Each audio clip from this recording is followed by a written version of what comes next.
इसी चैप्टर से, कौन सा चैप्टर हम स्टार्ट किए हुए हैं? भौतिक जगत तथा मापन। भौतिक जगत तथा मापन से इसी चैप्टर से हम नेक्स्ट टॉपिक डिस्कस करेंगे आज, और वो क्या है? भौतिकी का कार्य क्षेत्र। ठीक है ना, भौतिकी का कार्य क्षेत्र। टॉपिक या नाम से ही आपको क्लियर हो जाना चाहिए कि हम इसमें क्या पढ़ने वाले हैं। समझ रहे ना? हमेशा कोशिश करिए कि जैसे ही आपके सामने हेडिंग आए तो थोड़ा सा दिमाग में आ जाना चाहिए कि इस टॉपिक में हम क्या पढ़ेंगे। सबसे पहले हेडिंग को समझना बहुत जरूरी होता है, ठीक है ना? हेडिंग को समझना बहुत जरूरी होता है। इससे क्या है, यदि आप हेडिंग को समझ पा रहे हैं तो फिर आप आंसर कर पाते हो, ठीक है ना? आप अपने मन से भी थोड़ा बहुत आंसर कर पाते हो। जैसे फॉर एग्जाम्पल क्या अभी दिमाग में आ रहा होगा? भौतिकी का कार्य क्षेत्र। भौतिकी का कार्य क्षेत्र,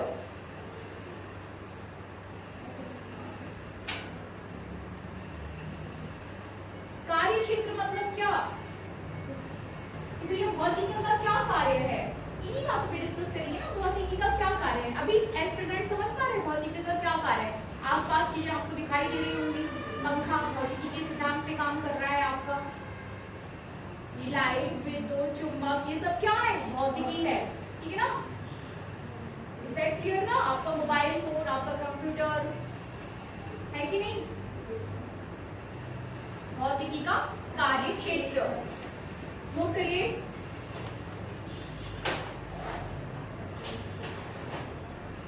भौतिकी का प्रयोजन,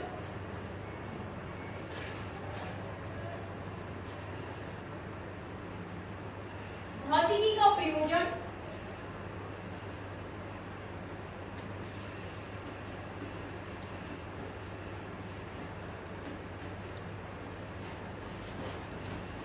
बड़ी से बड़ी तथा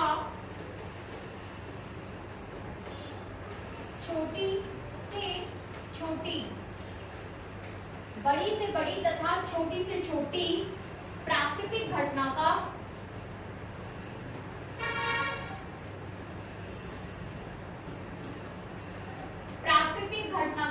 सफल व्याख्या करना है।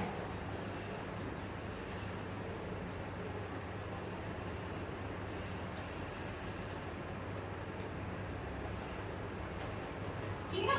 बड़ी से बड़ी तथा छोटी से छोटी प्राकृतिक घटना का की भी कर सकते हो, प्राकृतिक घटना की या का सफल व्याख्या करना है। ठीक है, इस पर हम कई बार डिस्कस कर चुके हैं। 2 दिन से हम इसी पे डिस्कस कर रहे हैं, प्राकृतिक घटनाएं कौन सी, प्राकृतिक घटनाएं कौन सी। तो अब आप इस बात को समझते हो।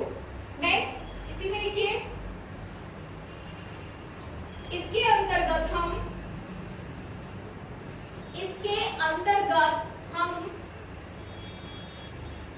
लंबाई,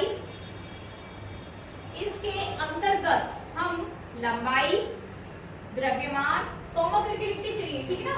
लंबाई, द्रव्यमान, समय, ऊर्जा,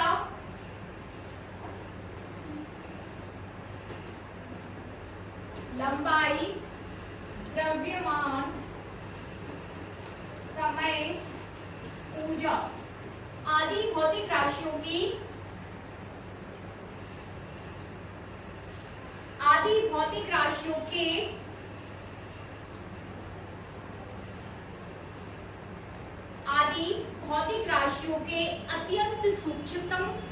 अत्यंत सूक्ष्मतम तथा अधिकतम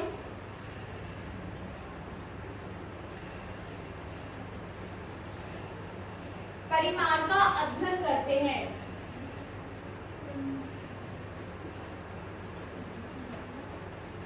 आदि भौतिक राशियों के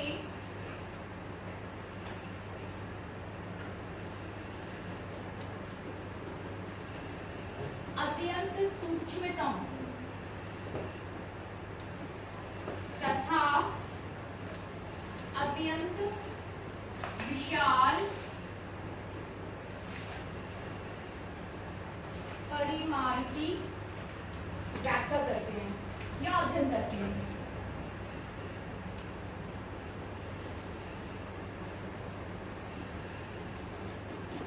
ठीक है ना? अत्यंत सूक्ष्म तथा अत्यंत अधिकतम।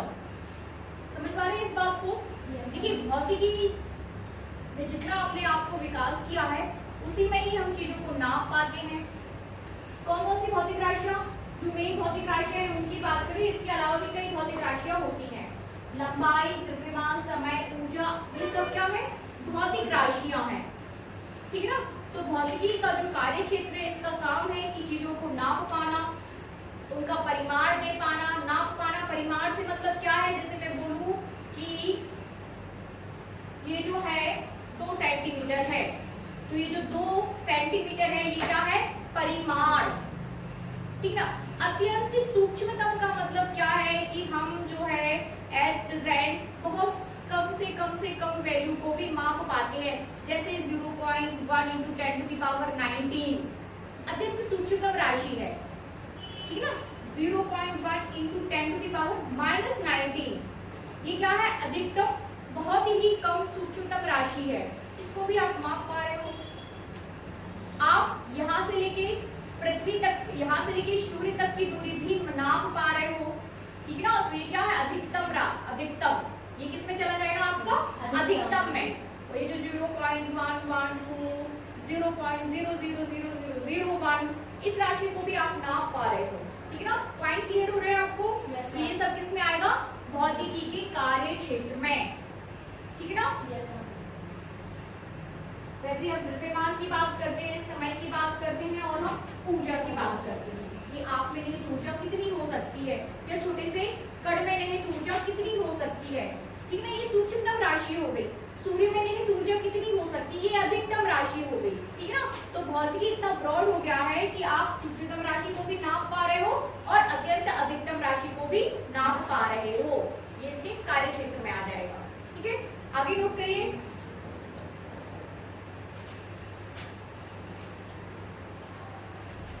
ठीक है ना? आगे नोट करिए। पैराग्राफ चेंज करके लिखना है अब आपको। पैराग्राफ चेंज करके लिखिए। भौतिकी को निम्नलिखित शाखाओं में विभाजित किया गया है। भौतिकी को निम्नलिखित शाखाओं में विभाजित किया गया है। साफ कर दूं ये?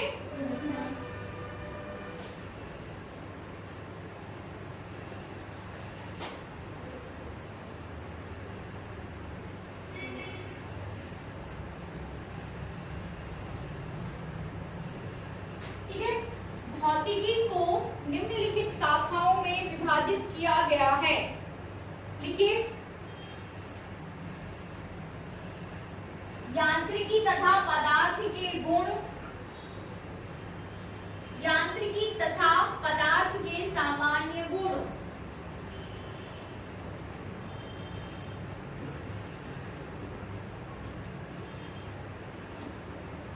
तथा पदार्थ के सामान्य गुण। ठीक है ना? नेक्स्ट लिखिए। ऊष्मा तथा ऊष्मागतिकी, ऊष्मा तथा ऊष्मागतिकी, ऊष्मा तथा ऊष्मागतिकी। नेक्स्ट लिखिए। प्रकाश, इसके बाद ध्वनि और नेक्स्ट हो जाएगा चुंबकत्व। प्रकाश, ध्वनि, चुंबकत्व। प्रकाश, ध्वनि, चुंबकत्व। ठीक है ना? नेक्स्ट हो जाएगा विद्युत तथा विद्युत गतिकी। ठीक है ना? नेक्स्ट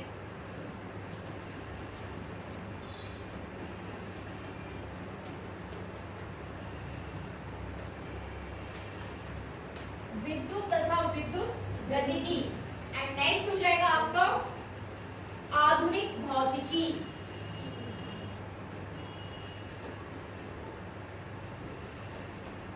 आधुनिक भौतिकी।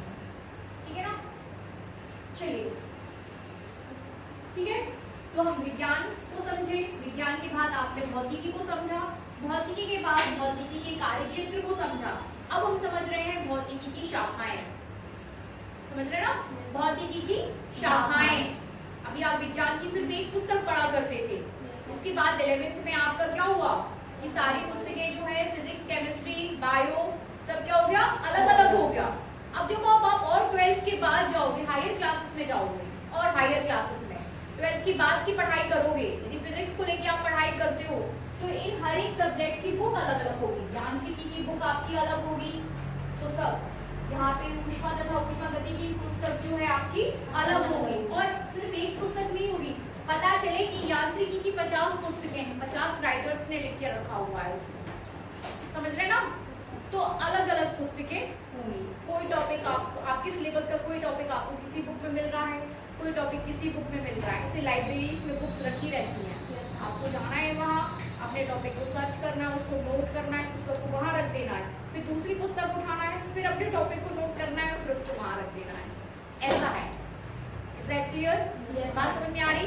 विज्ञान पढ़ा, विज्ञान के बाद 3 पुस्तकें जो अभी आप पढ़ोगे, और फिर जब और हायर क्लासेस में जाओगे तो हर एक सब्जेक्ट मतलब भौतिकी की कई शाखाएं हैं, उन्हीं शाखाओं की अलग अलग पुस्तकें हैं, समझ रहे ना, और अलग अलग राइटर्स की। ठीक है, तो सबसे पहले हम क्या देख रहे हैं यहाँ पे, यांत्रिकी तथा पदार्थ के सामान्य गुण।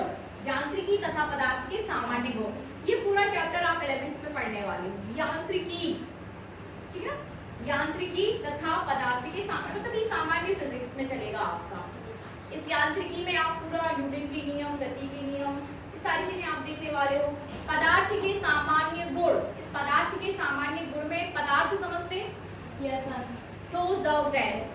अभी ये 3 ही है, बाकी के जो 2 और है वो अभी तक नहीं है, आपके सिलेबस में नहीं, ठीक है।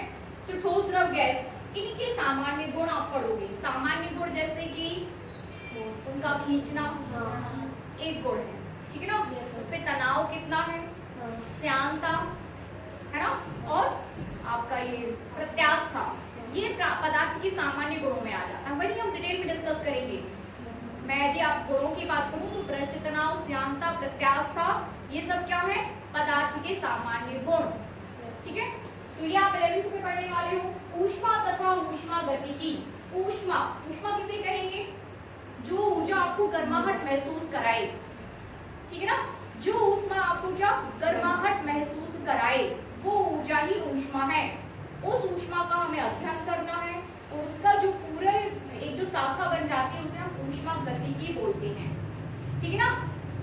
ऊष्मा का ऊर्जा में रूपांतरण, ये सारी चीजें आप इस चैप्टर में देखने वाले हो, 11th में आपका है, ठीक है।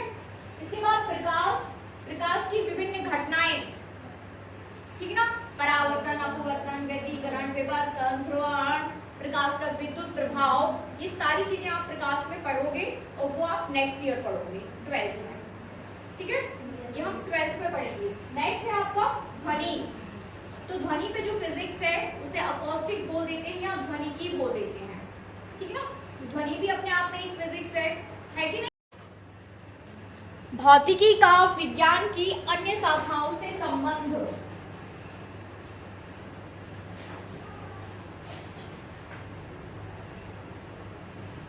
साफ करूं ये,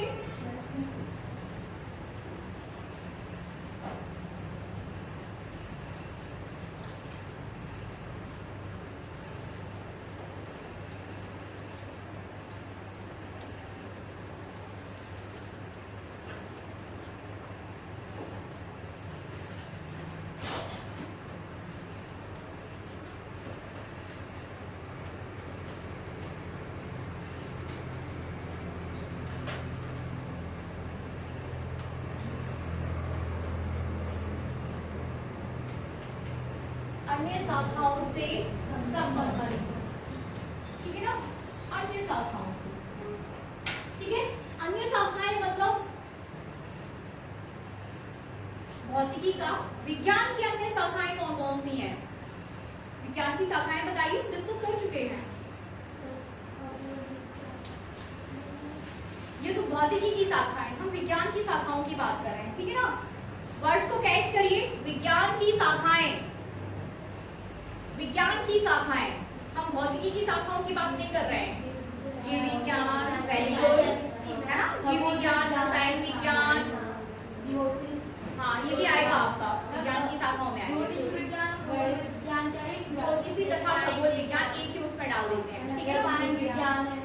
रसायन विज्ञान, ये ठीक है ना। तो अब आपको भौतिकी का अन्य शाखाओं से संबंध पढ़ना है, जैसे भौतिकी का रसायन विज्ञान से संबंध, भौतिकी का जीव विज्ञान से संबंध, भौतिकी का गणित से संबंध, ठीक ना। थोड़ा सा इसको पहले अपन, तो हेडिंग दीजिए गणित तथा भौतिक विज्ञान, है ना, गणित तथा भौतिक विज्ञान, ठीक है। डिस्कस तो हम कर ही चुके हैं किस तरीके से गणित तथा भौतिक विज्ञान एक दूसरे से डिस्कस होगा कि जब भी आपको चीजों को कैलकुलेट करना है, ठीक ना, तो इसमें आपको गणित के कॉन्सेप्ट यूज करने होंगे। इस तरीके से गणित और भौतिक विज्ञान क्या है, एक दूसरे से क्या हो गया, संबंधित हो गया। नोट में बाद में कराऊंगी, पहले थोड़ा सा इसमें आप समझ लो। नेक्स्ट हो जाएगा आपका रसायन तथा भौतिक विज्ञान, रसायन तथा भौतिक विज्ञान। नोट नहीं करना है, अभी सिर्फ सुनिए। रसायन तथा भौतिक विज्ञान क्या हो जाएगा, इस तरीके से रसायन तथा भौतिक विज्ञान, ये भी एक दूसरे के साथ रिलेटेड है, केमिस्ट्री और फिजिक्स। कैसे, पदार्थ आप एक दूसरे की स्टडी कर रहे हो, कभी आप फिजिक्स की कॉन्सेप्ट वहां लगाते हो तो कभी केमिस्ट्री के लगाते हो, ठीक है ना। यदि रासायनिक अभिक्रियाएं हो रही हैं, देखिए रसायन जो रासायनिक अभिक्रियाएं या तत्व होते हैं ना, उनकी फिजिकल गुण कुछ और होते हैं और केमिकल गुण कुछ और होते हैं। भौतिकी गुण, रासायनिक गुण, ठीक है ना। तो इस तरीके से फिजिक्स और केमिस्ट्री भी एक दूसरे के साथ रिलेटेड है, ठीक है ना। थर्ड आता है आपका जीव विज्ञान तथा भौतिक विज्ञान, जीव विज्ञान तथा भौतिक विज्ञान,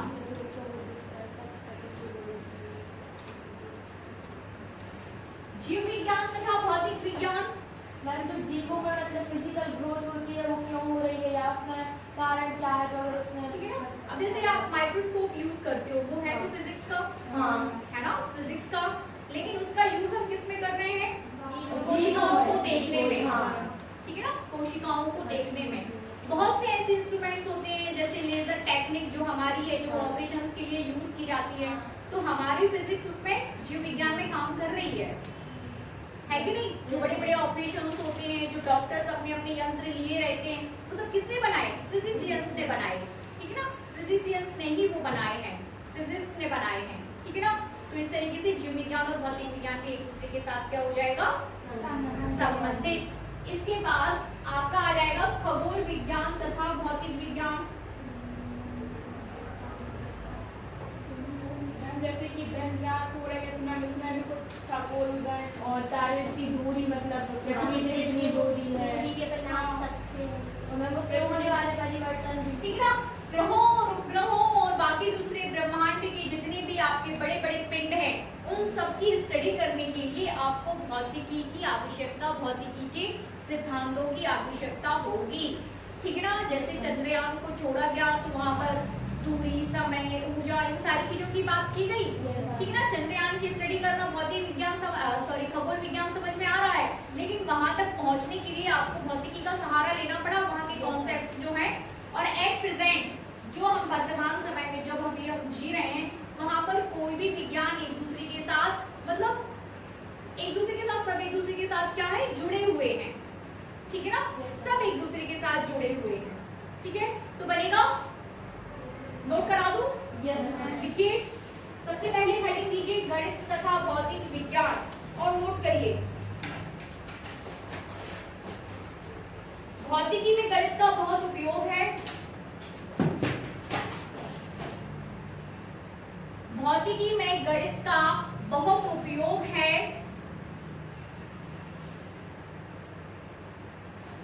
गणित के बिना भौतिकी के मूल नियमों, गणित के बिना भौतिकी के मूल नियमों तथा सिद्धांतों को समझना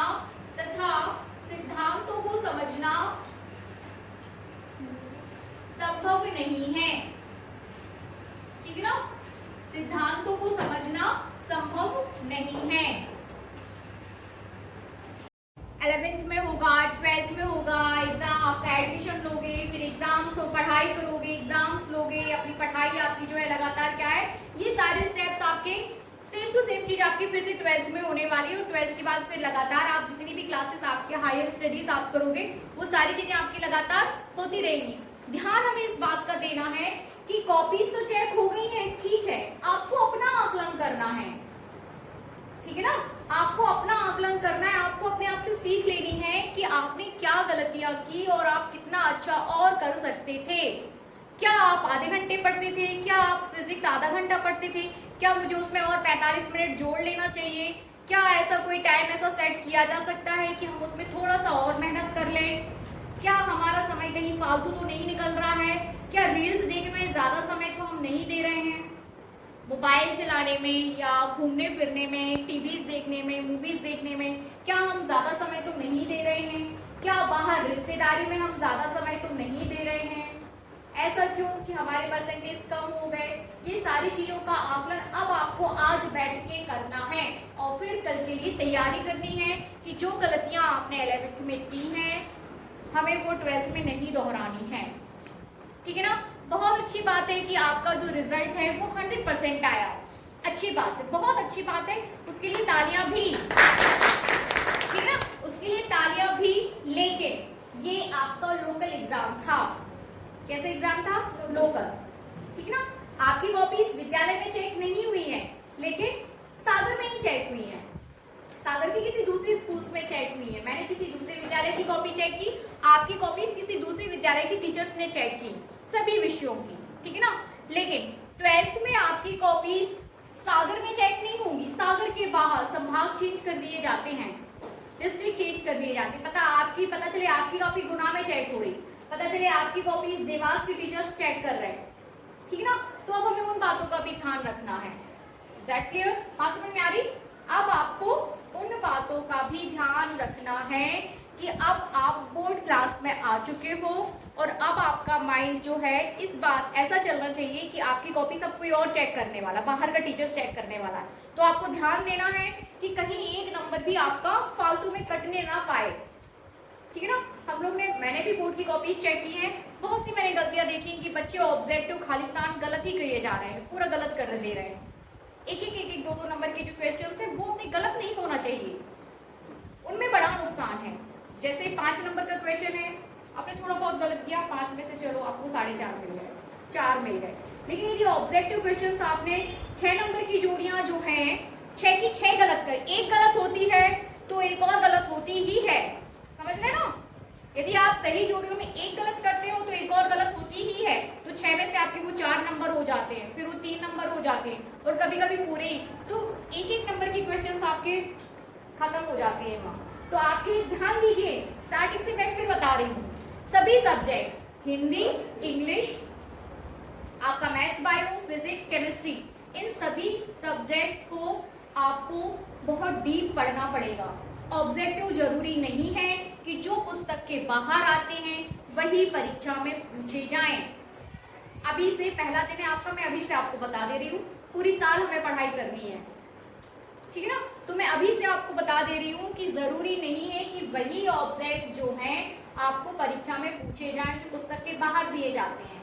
कभी कभी क्या होता है, मैं कुछ समझा रही हूँ, वहीं से आपका खालिस्तान बन जाता है, मैंने जो बोला वहीं से खालिस्तान बन जाता है। कोई कॉन्सेप्ट हम डिस्कस कर रहे हैं, कोई चीज आप डिस्कस कर रहे हो, पता चले उसी की छोटी सी चीज आपका ऑब्जेक्ट हो, आपकी सही जोड़ियां या आपका सत्य सत्य बन जाए, तो आपको डीप स्टडी करनी पड़ेगी।